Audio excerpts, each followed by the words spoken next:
So this one is sap and processing, meaning we've got a sap production setup and a sugar house. I'm going to use the word processing.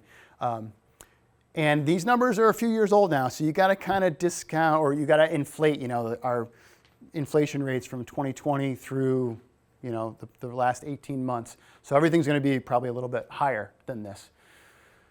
But if you look at sap and processing investments, we've got 5,000 tap over here on this column and 10,000 here. We've been running at around $52, $45, a little bit down on the bigger one from a modeling perspective, but $50 a tap is about what we think it's costs to do a setup for sap collection and syrup processing without including real estate.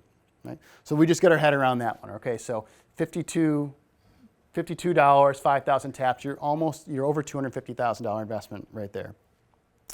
If you're going to add in the land acquisition with that, I put in a boilerplate $2,000 an acre. This is really going to depend, right? It's going to depend if it's a large parcel up in Caledonia County or if it's going to be a 40-acre chunk, somewhere in wherever.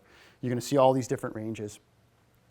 So if we were to take a $2,000 per acre, we're going to be adding $30+. You're looking at $87 per tap. That's just another nugget for you to put your head around as you're thinking 5,000 taps times $87.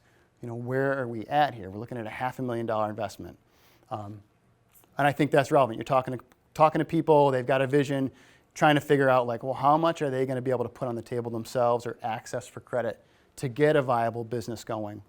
Knowing that the dynamics of a maple business have its own, own cash flow and own kind of forecasting involved. 10,000 tap operation, you're getting close to $1 million. 800,000 on paper here. I'd always want to give things a 15-20% cushion up, especially operating costs the first year or two when things are getting started but not humming along. You've really got to have some cushion there. So just again, a very basic number. When you see 10,000 tap operation out there, you're like, at least $1 million wrapped up in this, at least. Okay, there's that $87. So if we were to look at sap only, which is part of the emphasis of this project, is to be able to say, yeah, that whole idea of tree to table is cool, but we don't need to be limited by that whole vision for everyone out there. There's got to be access points for people that maybe just want to produce sap. And one of the reasons that Chris and I have been talking about this for a few years was hey, it's a lot easier or a lot cheaper to not buy all that stainless steel in your sugar house that gets used for what? 15 days a year, 20 days a year, theoretically, when you look at your run days and look at your sap storage. So what happens if we just look at sap only and we start to see the numbers shift dramatically from the operating perspective? Am I going to have some circles come up? Yeah.